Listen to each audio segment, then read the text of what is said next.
야곱이 이 야복강 앞에 섰습니다. 그 강을 건너면 이제 형 에서를 곧 만나게 되는 거지요.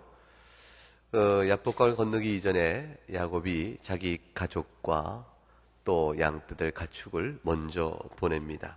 그리고 홀로 남았습니다. 홀로 남은 상태에서 밤을 맞이해요. 그때 야곱이 상태가 어떻겠어요? 지금 굉장한 두려움이 있죠. 형 에서가 과연 자기를 선히 받을 것인지 그렇지 않을 것인지, 사랑하는 가족들 생존이 보장될 것인지, 자기가 하나님의 은혜로 이뤘던 모든 가축의 떼들이 과연 성할 것인지, 이 모든 문제에 대한 하나님 앞에서 결단의 기도의 시간을 들어갑니다. 일단 그 야곱이 이미 사실 기도의 내용이 뭘까? 그 내용은 이미 알 수가 있는 것이, 우리가 알고 있는 32장 10절부터 보게 되면 9절에 야곱이 또 이르되, 32장 9절에 내 조부 아브라함의 하나님, 내 아버지 이삭의 하나님 여호와여 주께서 전에 내게 명하시기를 내 고향 내 족속에게로 돌아가라. 내가 내게 은혜를 베풀리라 하셨나이다. 나는 주께서 주의 종에 베푸신 모든 은총과 모든 진실함을 조금 더 감당할 수 없사오나 내가 내 지팡이만 가지고 이 요단을 건넜더니 지금 2때나 이뤘나이다. 내가 주께 간구하오니, 이게 간구 내용입니다. 내 형의 손에서, 에서의 손에서 나를 건져내시옵소서. 내가 그를 두려워하면 그가 와서 나와 내 처자를 칠까 겁이 나기 때문입니다. 이 겁이 남이 지금 야복강 앞에서 야곱을 한번 홀로 기도하게 합니다. 왜 야곱은 가족 전체를 불러 모아 함께 기도하자 하지 않았을까요? 그냥 아내요, 아이들이요 다 같이 지금 이 상황이 이렇게 됐으니 우리 온 가족이 지금 다 모여서 기도할 때라. 그래서 온 가족이 다 거기서 무릎 꿇고 기도하게 하지 않고 홀로 기도하였다, 이렇게 되어 있습니다. 제가 생각해 보는 거죠. 제가 야곱의 입장에서 어땠을까? 그러면 아내들도 기도하게 하고 자식 12도 다 기도하게 하고 다 종들 다 기도하고 다, 그래서 온 가족이 거기서 대부흥성이 하듯 기도하고 그리고 건너갔을 텐데 다 보내놓고 혼자 남아 기도합니다.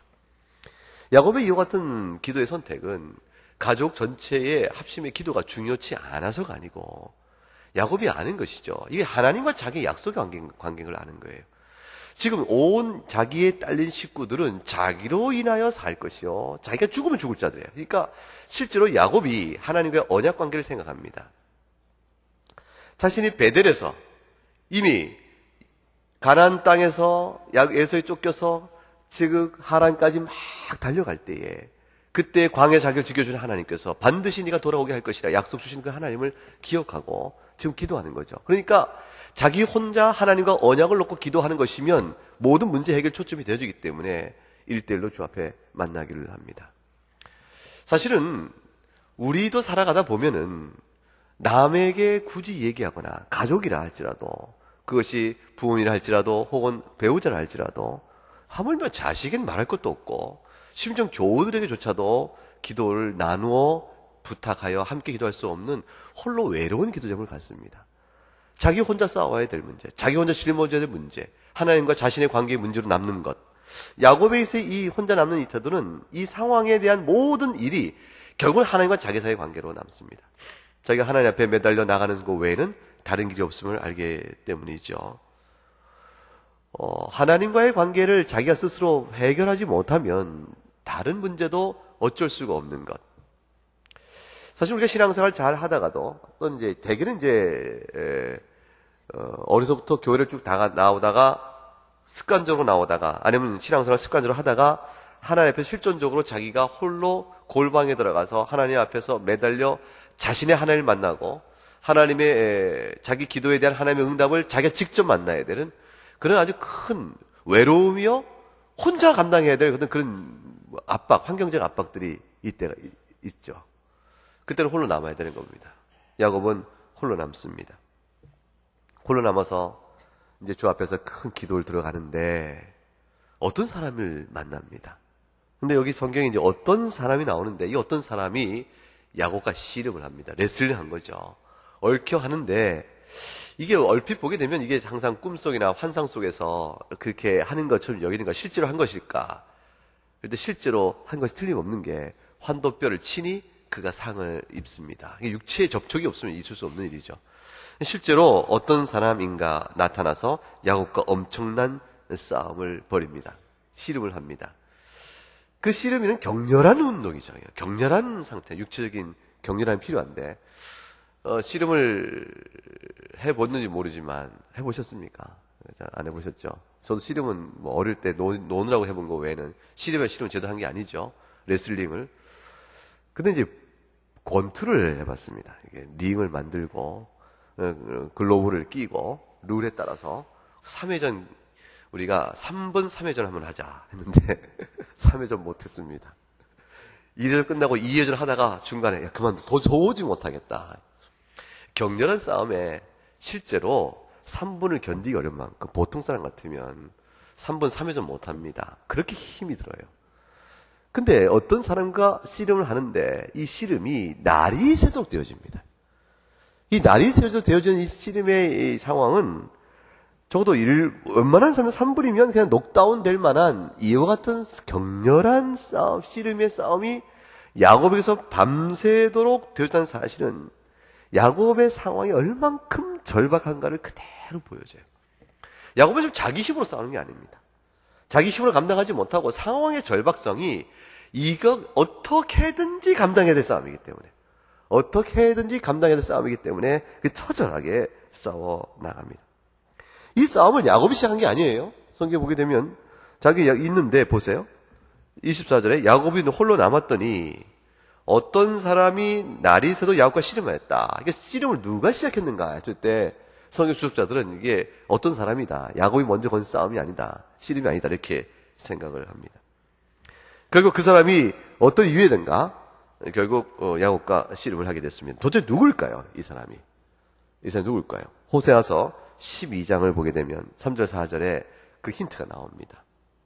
야곱은 모태에서 그의 형의 발뒤꿈치 잡았고 또 힘으로는 하나님과 겨루되 근데 누구와 겨뤘습니까? 4절에 천사와 겨루 이기고 울며 그에게 간구하였다. 이렇게 되어 있습니다. 겨룬 사람이 두 사람입니다. 힘으로는 또 누구와 겨뤘어요? 하나님. 근데 또 누굽니까? 천사. 그러니까 겨룬 상대가 두 사람인가 아니면 한 사람인가 이거죠. 오늘 본문에 보면 분명히 어떤 사람과 되어 있다고 되어 있어요. 그러니까 호세아에서 나와 있는 하나님과 겨루되 천사와 겨루다는 것은 이 둘을 합쳐야 됩니다. 이 천사라는 것은 하나님의 사자를 의미해요. 그러니까 하나님의 사자를 그냥 천사로 번역했는데 성경에서 하나님의 사자는 여호와의 사자는 곧 이 경우에 있어서 오실 그리스도요 메시아라고 봐야 성경 주석이 합당합니다. 그가 곧 하나님이시거든요. 그러니까 하나님 출애굽기도 보게 되면 나중에 알지만 여호와의 사자를 이스라엘 앞에 보내실 때 여호와의 사자가 곧 하나님 그분의 얼굴이 되어집니다. 그분의 얼굴로서 나온 여호와 사자는 곧 하나님의 이스라엘 백성을 이끌어 가시는 메시아적 역할을 하시는 바로 그분임을 알 수가 있어요. 근데 지금 창세기 32장에 나와 있는 야곱의 씨름의 사건 속에 나온 이 신비한 사람의 정체는 하나님이면서 동시에 사람으로 나타나신 여호와의 사자입니다. 그가 누구시겠어요? 결국 그리스도시죠. 그리스도께서 이 땅에 때가 참에 마리아의 몸에 비로 성육의 사건을 이루기 이전에 사람으로 구약 상황 속에서 야곱과 씨름을 하셨다. 이렇게 볼 수가 있습니다. 근데 얼마나 붙드는지 이 씨름이 보세요. 24절에 어떤 사람이 날이 새도록 야곱과 씨름했다. 날이 새도록 야곱과 씨름했던 씨름의 격렬함과 끈질김을 얘기하죠. 이건 씨름을 해본 사람은 아는 거예요. 어떻게 이렇게 씨름을 할 수 있는가? 날이 새도록 제 힘이 아니요, 보통의 힘이 아니요, 그 마음속에 그렇게 될 만한 절박함이 있고 반드시 놓지 않겠다는 사람. 그러니까 그 사람이 야곱을 이기지 못함을 보고 그 야곱의 허벅지 관절을 치매, 야곱의 허벅지 관절이 그 사람의 시험할 때 어긋났더라. 결국은 그 친다는 것은 내려 후려쳐서 뿌리친 게 아니고 원어적 의미는 그냥 갖다 댔다는 거예요. 이렇게. 그러니까 실제로 이분은 야곱을 이기지 힘으로 못 이길 뿐이 아니죠. 넉넉히 이기죠. 그런데 야곱이 집요하게 끝까지 붙들고 놓지 않는 겁니다. 이렇게 쳐서 떼낼만 하면 이쪽을 또 붙잡고 이쪽을 떼낼 것 같으면 여기를 붙잡고 밀어놓으면은 발을 붙잡고 발을 떼놓으면 다시 뭘 붙잡고 하면서 끝까지 놓지 않는 거예요. 절대로 그대로 보내지 않겠습니다는 거죠. 내가 당신을 그대로 놔보낼 수가 없습니다. 끈질기게 붙들리는 겁니다. 절대로 죽기 살기로 붙어 있는 거예요. 죽기 살기로. 야곱이 죽기 살기로. 그러니까 여기서 야곱이 야곱을 이기지 못함을 보고라는 말은 실제로 그가 더 능이 있어서 이겼다는 그런 뜻이 아니고 죽기 살기로 매달려서 결국은 떼어내지를 못할 적이 됐다는 것을 의미하죠. 왜 야곱이 그렇게까지 매달렸을까요? 자기가 실제로 몸을 제대로 힘을 다 쓰지 못할 만큼 절뚝거려야 될 만큼 부상과 상처를 입어도 결코 놓지 않는 까닭이 뭐였겠어요? 야곱에게는 그거 외에는 살 길이 없기 때문입니다. 그건 딱 한 가지 이유입니다. 이 야곱의 집념이 우리에게 말해주는 아주 중요한 시사점이 있어요. 그것은 무엇이냐면 우리가 하나님 앞에 구하는 것이 절실하면 다른 방법이 없다는 겁니다. 즉 야곱의 이 실존적 상황은 야곱이 불신앙 상태가 아니고 매우 신앙적 상태인데 자신이 이미 소식을 듣고 앞에서 읽었던 것처럼 에서가 내 처와 나와 모두 다 칠까봐 겁이 납니다. 라는 이 실존적 위기 속에서 하나님의 약속 하나를 바라보고 매달리는 거예요. 하나님이 그 약속을 내가 반드시 응답할 것이 두려워하지 마라. 내가 너와 함께 있다. 라는 분명한 확신을 주실 때까지는, 그 대답을 받기 전까지는 절대 하나님을 놓지 않겠다고 매달리는 것이죠. 저는 이 본문을 쭉 읽고 오늘 정리해 보면서 제 기도를 한번 돌아봤어요. 내가 절실하게 기도한 적이 이렇게 있는가. 비슷하다 싶은 한두 가지 경우가 생각이 납니다. 근데 그것은 다 아주 저로서 어쩔 수가 없는 상황이기 때문에 하나님께서 길을 열어주시고 또는 응답해 주셔야만 되겠다 싶었던 한 두 가지 정도가 생각이 나는 부분이 있습니다. 근데 그 외에 나머지 제목의 기도 제목에서는 그냥 이렇게 하나님 앞에 이렇게 전적으로 매달려 기도해 본 일은 별로 없었던 것 같아요. 그냥 기도에 따라 기도하지요. 그러니까 한번 생각을 해보는 겁니다. 내가 정령코 하나님 평생에 사는 동안에 소망으로 붙들고 주 앞에 섰을 때 주께 내게 주신 은혜로 말미암아 내가 이것을 구하였습니다라고 놓고 싶은 그 하나가 도대체 뭘까?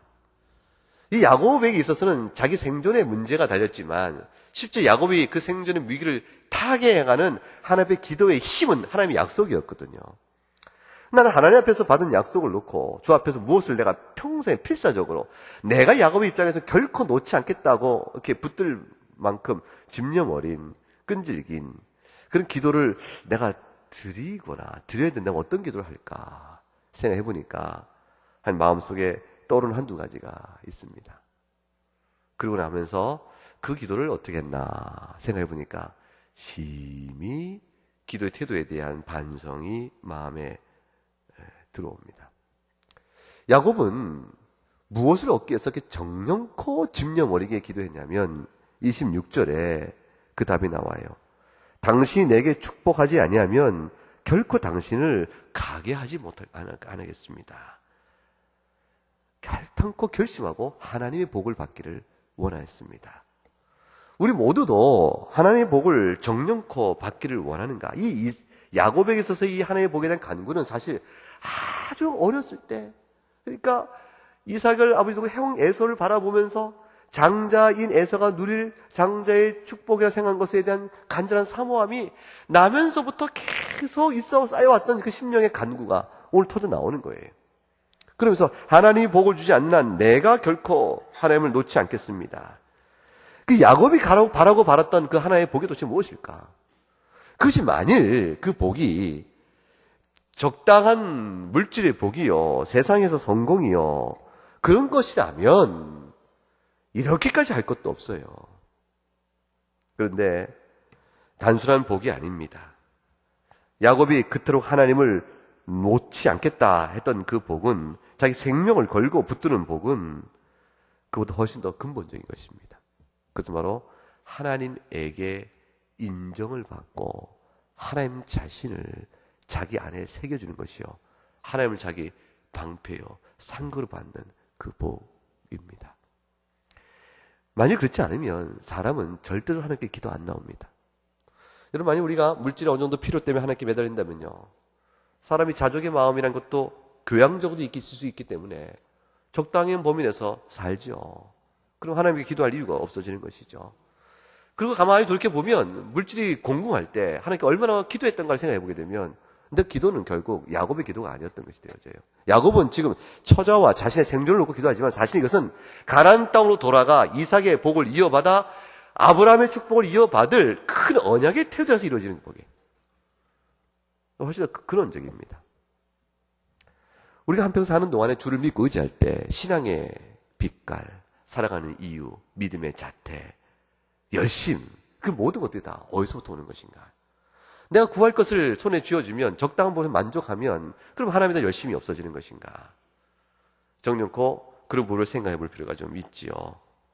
야곱이 하나님 앞에 결사적으로 매달립니다. 야곱이 자기 처자와 생존을 위해 기도한 것이지 모두 하나님께 인정받고 하나님 그분 자체를 복으로 생각해서 기도했다는 건 너무 과장된 해석이 아닌가 이렇게까지 생각할지 모릅니다. 사실 본문을 보게 되면 그렇게까지 해석할 실마리 별로 없는 것처럼 보이거든요. 그런데 하나님이 당신이 내게 축복하지 않으면 내가 결코 당신을 놓지 않겠습니다 라고 말했을 때 이어서 해주신 그 복의 내용을 보게 되면 야곱의 간구와 또 그분이 또 그로 인해서 주신 응답과 야곱의 만족과 이걸 보게 되면 그 야곱이 구한 복의 내용이 뭔지를 이해할 수가 있습니다. 그분이 묻지요. 내 이름이 그럼 뭐냐? 이렇게 묻습니다. 그것이 27절에 나옵니다. 그러자 그가 뭐라고 말합니까? 야곱이니다. 그럽니다. 그러면 28절에 축복의 내용이 나옵니다. 축복의 내용이 뭡니까? 그가 이르되 내 이름을 다시는 야곱이라 부를 것이 아니요 이스라엘이라 부를 것이니 이는 네가 하나님과 및 사람들과 겨루어 이겼습니다. 수수께 같은 얼핏 읽으면 잘 모를 것 같은 말씀을 주세요. 이름 바꾼 것이 뭐가 그렇게 축복인가? 여기에는 야곱을 향한 아주 중요한 하나님의 구원적 의미의 참 복됨이 담겨져 있습니다. 야곱은 이 말로 인해서 이제 죽어도 어찌돼도 상관이 없다 할 만큼 큰 은혜를 받게 되어집니다. 야곱의 이름을 이스라엘로 계명한 것은 단순한 뜻이 아닙니다. 야곱의 이름의 뜻을 생각해 보세요. 야곱의 이름의 뜻이 뭡니까? 발 뒤꿈치를 잡은 자라는 뜻이에요. 발 뒤꿈치를 잡았다는 것은 결국 그 야곱의 에서와의 관계, 이삭을 속인 일부터 쭉 또 하란에서 라반과의 관계를 통해 쭉 보는 것처럼 이 야곱은 철저히 자기의 꾀와 자기 지혜와 자기의 욕심에 따라서 남을 속이면서도 살아온 사람이었다 하는 것을 의미해요. 야곱이 그런 사람이었어요.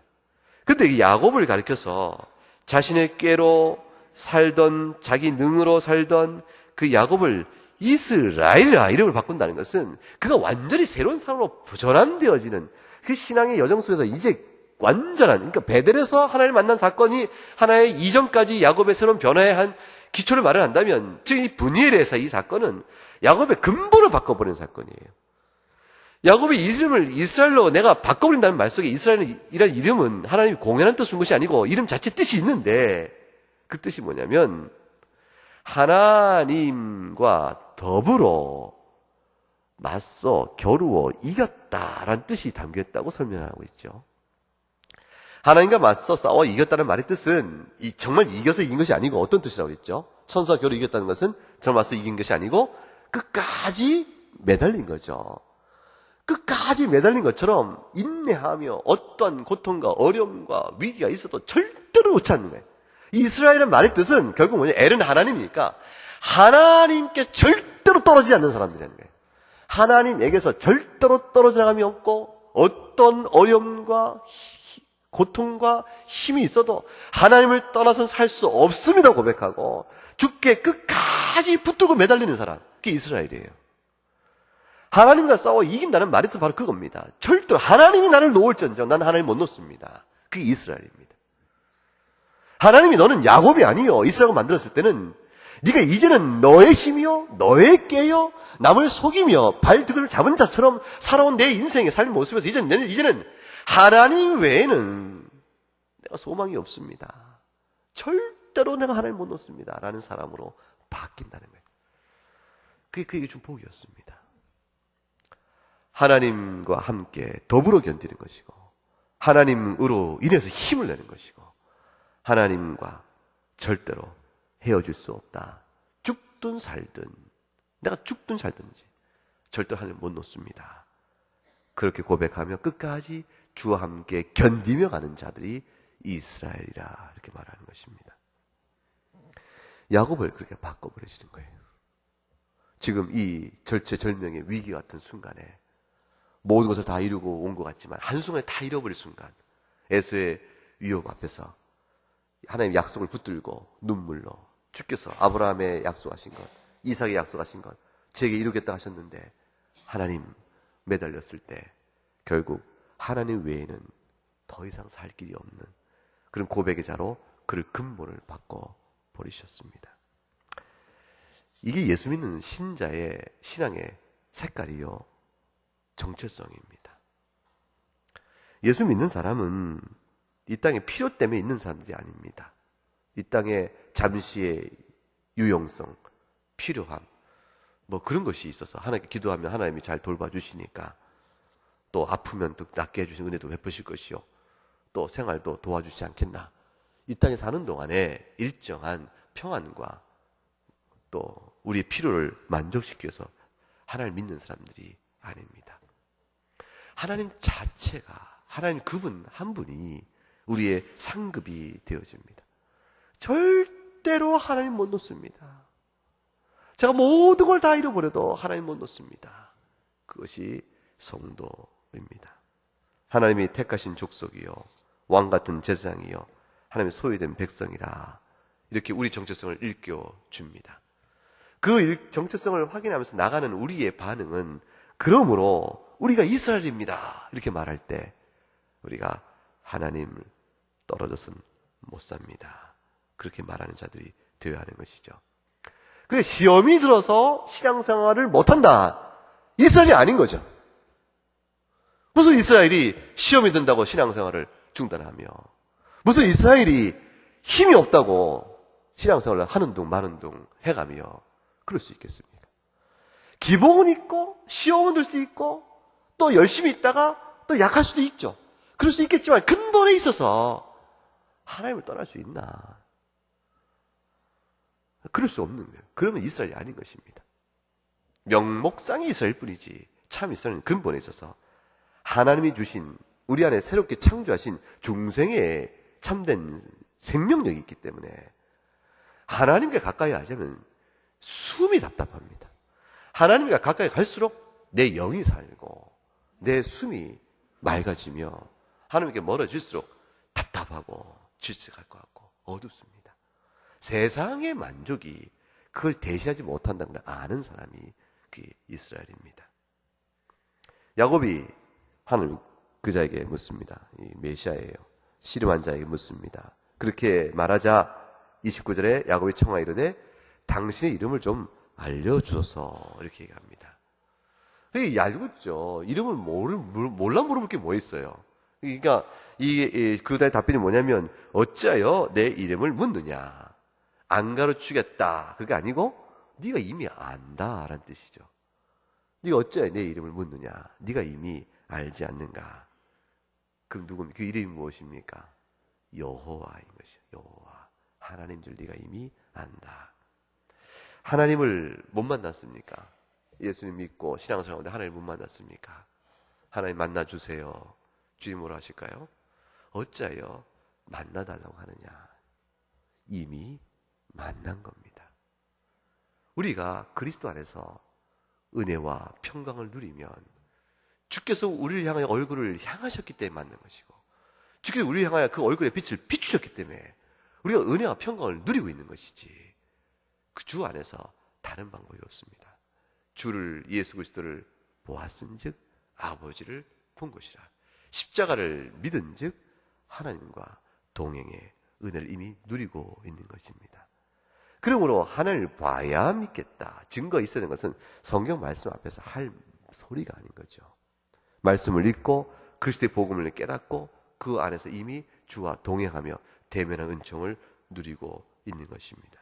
이게 성도의 기쁨입니다. 성도의 자랑입니다. 성도가 여기에 기쁨의 근원을 두고 이것을 새기고 깨달음으로 자기의 영적인 평안과 행복과 자랑을 누리지 아니하면, 그러면 어디 성도가 위로를 받고 어디서 그걸 나음을 받겠어요? 일시적으로 우리는 하나님의 살아계심과 이런 것들을 삶 속에 여러 가지 변화 속에서, 작은 기도의 응답 속에서 우리는 확인해 갈 수가 있습니다. 그러나 그것들은 잠깐 비춰준 증거의 표시일 뿐 근원은 못 됩니다. 근원은 우리의 약속의 믿음 하나에 있습니다. 민수기 6장 24절 26절의 말씀이 바로 그거예요. 여호와는 내게 복을 주시고 너를 지키시길 원하며 여호와는 그의 얼굴을 내게 비추사 은혜 베푸시를 원한다. 여호와는 그 얼굴을 내게 향하여 뜨사 평강 주시기를 원한다. 이게 아론을 통해서 이스라엘에게 주시는 복의 선언이셨는데, 오늘 우리에게 주시는 이 복의 선언이 그리스도 안에서 온전히 이루어진 것입니다. 이것이 이스라엘이 누리는 언약의 복입니다. 하나님을 절대로 놓을 수가 없습니다. 끝까지 내 영혼 주의 낙원에 이뤄서 하나님과 함께 더불어 동행하는 그때까지 결단코 주님을 손에서 놓을 수가 없습니다. 어떤 절망의 상황이 있어도 이거로 나가는 겁니다. 어떤 어려움이 있어도 하나님께 안 놓고, 그럼 안 놓으면 어떻게 해요? 하나님을 절대 놓을 수 없습니다. 그럼 무엇으로 우리가 하나님을 놓을 수 없다는 사실을 표현할까요? 어떻게 하면 놓지 않는 것가 되겠습니까? 내면의 심령의 믿음을 포기하지 않는 것이죠. 확신을 흔들지 의심하지 않는 것이죠. 주께서 눈동자 나를 지키시며 성도의 가는 길을 보살피시며 합력할 선을 이루실 것이며 끝내 주를 향하여 내 얼굴을 비추시도록 이끄실 것이니, 하나님께서 나를 보고 계시다는 이 안목과 눈길을 잊지 말자, 의심하지 말자. 하나님 주무심에 신경이 아니라 이걸 확신하는 것이, 이것이 주 앞에서 끝까지 놓지 않는 것이죠. 그 다음에 무엇입니까? 말씀을 자꾸 읽어야 합니다. 말씀의 교훈을 계속 생기면서 마음속에 심령에 새겨나가야 합니다. 그래야 하나님을 안 놓는 겁니다. 하나님을 놓는다는 것은 말씀을 떠나면 하나님을 놓는 겁니다. 하나님을 만날 방법은 말씀을 매개로 만난 방법밖에 없어요. 성경을 다 덮어버리고 산속에 들어가서 40일 금식하면 하나님 만날 것 같습니까? 하나님 못 만납니다. 성경을, 말씀을 매개로 성령께서 우리를 만나주신단 말이에요. 그러니까 말씀을 안 놔야 됩니다. 그래야 하나님을 안 놓는 겁니다. 그 다음에 무엇입니까? 기도해야 합니다. 기도로 주 앞에서 나가야 합니다. 정령코 소망을 놓고 주 앞에서, 그 기도가 주 앞에 보실 때 경건하며, 주 보실 때 단정하며, 주 보실 때 구할 만한 기도가 틀림없다면, 그럼 주 앞에서 필사적으로 기도하며 집요하게 기도하며 절대로 놓는 것이 아닙니다. 그리고 하나님께 부르짖는 겁니다. 주여, 이것이 주님을 만나는, 주님 보시기에 합당한 기도가 틀림없다면 주께서 이 기도를 통하여 만나주시기를 바랍니다 하고 끝까지 매달리는 겁니다. 그러면 주께서 이스라엘이라 이름을 바꿔주십니다. 여러분 이름도 이스라엘로 이미 바꿔주셨으나 바꿔진 이름을 여러분이 누릴 수가 있게 될 것입니다. 환도표를 치신, 보세요. 야곱이 어떻게, 누가 이겼다고 돼 있어요, 성경에? 야곱이 이겼어요? 그 어떤 심한 사람이 이겼습니까? 야곱이 이겨도 돼 있죠. 야곱이 어떻게 해서 이기게 됐습니까? 야곱이 누린 승리는, 하나님 끝까지 붙들게 된 승리는 야곱이 강할 때가 아니었고 가장 어려울 때였습니다. 약할 때 강함이 되시는 그리스도이십니다. 내가 약할 때 그리스도 능력이 온전히 강해진다. 지금 바로 그 말씀 그대로 드러날 수가 있죠. 약할 때 하나님의 능력이 나타납니다. 약할 때 우리가 그 하늘을 붙들게 되어집니다. 그래서 승리를 이루게 됩니다. 하나님도 승리하셨어요. 하나님은 우리의 약함을 통해서 능력을 나타내시고 승리하십니다. 결국 보세요. 하나님을 결코 놓지 않겠습니다. 매달리자 이름이 야곱이 아니라 이스라엘로 바뀌어진 것은 하나님이 우리에게 주길 원하셨던 복의 선언이 이루어진 것이니 그의 뜻이 우리 땅에 이루어지는 것이죠. 주의 뜻이, 나를 향한 선한 뜻이 이루어진 것입니다. 그러니 주님이 나를 향한 승리를 하신 것이죠. 우리가 약할 때 하나님을 향한 우리가 승리하는 것이고, 우리가 약할 때 우리를 향한 하나님 뜻이 승리가 되어집니다. 고난을, 고통을, 어려움을, 환난을 두려워하실 것이 없습니다. 성도는 고통이 두려운 것이 아니고 죄악이 두려운 것입니다. 성도가 싸워야 할 대상은 고난이 아니에요. 성도가 싸울 대상은 죄입니다. 어떤 상황이든지 주를 향하여 죄와 싸우며 고난 속에 주를 붙들고 놓지 아니하면 주께서 얼굴을 비춰주실 것이요 우리 향해 얼굴을 들어주실 것입니다. 기도하겠습니다. 구원의 역사를 이루어 가시는 하나님 아버지, 야곱이 분예를 그곳에서 하나님을 만납니다. 여지껏 몰랐던 하나님이 아니요 전에는 만나지 못했던 하나님이 아니라 그를 불구하고 자기의 실존 상황 속에서 하나님 언약을 기다리고 바라보면서 이렇게 씨름했던 내용을 우리가 읽습니다. 하나님 아버지, 정령코 하나님을 결코 놓지 않겠습니다. 결코 놓지 않겠습니다. 우리가 그 기도를 주 앞에서 절실히 하며 주 앞에 울부짖고 내가 하나님 앞에서 영원토록 주와 동행해야 할 이스라엘을 칭함을 받는 그런 자에 합당한 믿음의 각성과 자세와 끈질김과 주 앞에 나가는 그런 헌신들이 있는지 이제 우리를 돌아봅니다. 하나님 아버지, 우리를 불쌍히 여겨주시고 정령코 우리를 눈동자 좀 지키시며 우리가 약하고 환난 가운데 있을 때 오히려 강하게 붙으심으로 주의 능력을 나타내주신 주님, 우리가 두려워하지 않게 하시고 담대하게 주의 은혜를 바라보고 이스라엘라 이름 청하신 언약 백성 된 그분을 자랑하며 하나님 앞에서 믿음의 올곧은 삶을 살아가도록 도와주시옵소서. 이 시간 우리가 우리의 형편을 돌아보며 각각 잠시 기도합니다. 주여 우리의 기도를 들어 주시옵소서. 한번 기도하십시다.